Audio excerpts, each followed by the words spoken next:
ജീവിതത്തിൽ ഒരിക്കലും നടക്കില്ല എന്ന് വിചാരിച്ച ഒരു കാര്യം നടന്നു കഴിയുമ്പോഴുണ്ടാവുന്ന ഒരു സന്തോഷമുണ്ടല്ലോ, അതാണ് ആർട്ട് ഓഫ് ഡ്രൈവിംഗ് പ്രോഗ്രാമിൽ പങ്കെടുത്ത് മടങ്ങുന്നവരുടെ മുഖത്ത് കാണുന്നത്. ഇപ്പോൾ ഈ ഒരു ട്രെയിനിങ് പ്രോഗ്രാം നടന്നുകൊണ്ടിരിക്കുന്നത് കൊല്ലം ജില്ലയിലാണ്. ഇതുവരെ തിരുവനന്തപുരം ജില്ലയിലായിരുന്നു. കൊല്ലം ജില്ലയിൽ ഇപ്പോൾ സ്റ്റാർട്ട് ചെയ്തുകൊണ്ടിരിക്കുകയാണ്. ഇതൊരു വൺ ഡേ ട്രെയിനിങ് പ്രോഗ്രാമാണ്. പ്രോഗ്രാമിൽ പങ്കെടുക്കാൻ താല്പര്യമുള്ള ആളുകൾ സ്ക്രീനിൽ കാണുന്ന വാട്സ്ആപ്പ് നമ്പറിൽ കോൺടാക്ട് ചെയ്യുക. നിങ്ങൾക്ക് സ്വന്തമായിട്ട് വണ്ടി ഉണ്ടായിരിക്കണം, അതേപോലെ തന്നെ ഡ്രൈവിംഗ് ലൈസൻസും നിർബന്ധമാണ്. ഡ്രൈവിംഗ് പഠിക്കാൻ വരുന്ന പല ആളുകളും പറയുന്നൊരു കാര്യമുണ്ട്, ഞങ്ങൾക്ക് കോൺസെൻട്രേഷൻ കിട്ടുന്നില്ല, എന്തൊക്കെ കാര്യങ്ങളാണ് ശ്രദ്ധിക്കേണ്ടത് ഡ്രൈവ് ചെയ്യുമ്പോൾ, ഇതെല്ലാം ഒന്നിച്ച് ശ്രദ്ധിക്കാൻ പറ്റുന്നില്ല. എന്താണ് ഇതിനൊരു പരിഹാരം? എങ്ങനെ നമുക്ക് കോൺസെൻട്രേഷൻ കൂട്ടാം? അതിന് നിങ്ങൾ മനസ്സിലാക്കേണ്ട ചില കാര്യങ്ങളുണ്ട്. ഈ കോൺസെൻട്രേഷൻ കിട്ടുന്നില്ല എന്ന് പറയുന്ന ആളുകൾ ചെയ്യുന്നൊരു മിസ്റ്റേക്ക് ഉണ്ട്. എന്താണെന്നറിയോ? പലരും ഡ്രൈവിംഗ് സീറ്റിൽ ഇരുന്ന് കഴിഞ്ഞാൽ വളരെ ശക്തിയോട് കൂടിയിട്ടാണ് എല്ലാം ഹാൻഡിൽ ചെയ്യുക. അത് ക്ലച്ച് ആവട്ടെ, ബ്രേക്ക് ആവട്ടെ, അതേപോലെ തന്നെ ആക്സിലറേറ്റർ, സ്റ്റിയറിംഗ്, ഗിയർ, ഇതൊക്കെ വളരെ ശക്തിയോടുകൂടി ഹാൻഡിൽ ചെയ്യുന്ന ആളുകളാണ് പലരും. ഞാൻ പല വീഡിയോസിലും പറഞ്ഞിട്ടുണ്ട്, നമ്മൾ സ്റ്റിയറിംഗ് പിടിക്കുന്ന സമയത്ത് വളരെ സോഫ്റ്റ് ആയിട്ട് പിടിക്കണം. ഫെദർ ടച്ച് സ്റ്റിയറിംഗ് എന്നാണ് ഇപ്പോഴത്തെ മോഡേൺ കാറുകളുടെ സ്റ്റിയറിംഗിനെ പറ്റി പറയാറുള്ളത്. വളരെ സോഫ്റ്റ് ആയിട്ട് ഹാൻഡിൽ ചെയ്യണം.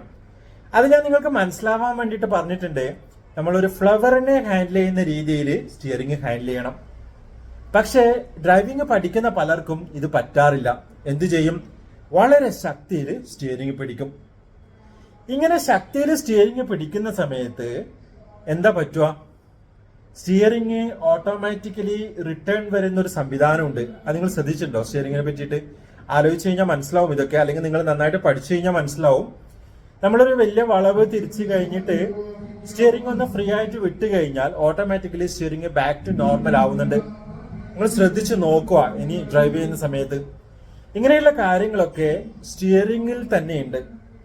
ഇതൊക്കെ വർക്ക് ആകണമെങ്കിൽ നമ്മൾ വളരെ സോഫ്റ്റ് ആയിട്ട് സ്റ്റിയറിംഗ് പിടിച്ചിരിക്കണം. അങ്ങനെ സ്റ്റിയറിംഗ് പിടിക്കുന്ന സമയത്ത് ഓട്ടോമാറ്റിക്കലി വണ്ടി തന്നെ കുറേ കാര്യങ്ങൾ ചെയ്യും. നമ്മൾ വളരെ ഹാർഡായിട്ട് പിടിച്ചു കഴിഞ്ഞാലോ വണ്ടി വലിയ കാര്യങ്ങളൊന്നും ചെയ്യില്ല, നിങ്ങൾ തന്നെ എല്ലാ കാര്യങ്ങളും ചെയ്യേണ്ടി വരും. അപ്പൊ നമ്മൾ വളരെ ശക്തിയോടുകൂടെ സ്റ്റിയറിംഗ് പിടിച്ചു കഴിഞ്ഞാൽ നമ്മൾക്ക് കൂടുതൽ കോൺസെൻട്രേറ്റ് ചെയ്ത് ഡ്രൈവിംഗ് ചെയ്യാൻ കഴിയില്ല. നിങ്ങളുടെ ശ്രദ്ധ മൊത്തം എവിടെയായിരിക്കും? സ്റ്റിയറിംഗിലായിരിക്കും. സ്റ്റിയറിംഗ് ഭയങ്കര ശക്തിയായി പിടിച്ചിട്ടുണ്ടാവും. നിങ്ങൾക്ക് റോഡിലേക്ക് ശ്രദ്ധിക്കാനോ പല കാര്യങ്ങൾ ശ്രദ്ധിച്ചുകൊണ്ട് ഡ്രൈവ് ചെയ്യാനോ ഒന്നും കഴിയില്ല. ഈ ഒരു പ്രോബ്ലം ഫേസ് ചെയ്യുന്ന ഒരുപാട് ആളുകളുണ്ട്. ഇത്തരം ആളുകൾക്ക് ഇത് മാറ്റിക്കൊടുക്കാൻ വേണ്ടിയിട്ട് ചെറിയ ട്രിക്കുകളൊക്കെ ഉണ്ട്. ആ ട്രിക്ക് ഒന്ന് പ്രാക്ടീസ് ചെയ്ത് കഴിഞ്ഞാൽ പിന്നെ സ്റ്റിയറിംഗ് ഇങ്ങനെ ബലമായിട്ട് പിടിക്കില്ല. അത്തരം ട്രിക്കുകളൊക്കെ മനസ്സിലാകണമെങ്കിൽ നിങ്ങൾ ഈ ഒരു പ്രോഗ്രാമിൽ പങ്കെടുക്കണം. പങ്കെടുത്തു കഴിഞ്ഞാൽ കുറേ കുഞ്ഞു കുഞ്ഞു ട്രിക്കുകളൊക്കെ പഠിക്കാം. പഠിച്ചു കഴിഞ്ഞാലുണ്ടല്ലോ ഈസി ആയിട്ട് നിങ്ങൾക്ക് ഡ്രൈവ് ചെയ്യാൻ കഴിയും. ഒറ്റയ്ക്ക് ഡ്രൈവ് ചെയ്ത് പോകാൻ കഴിയും.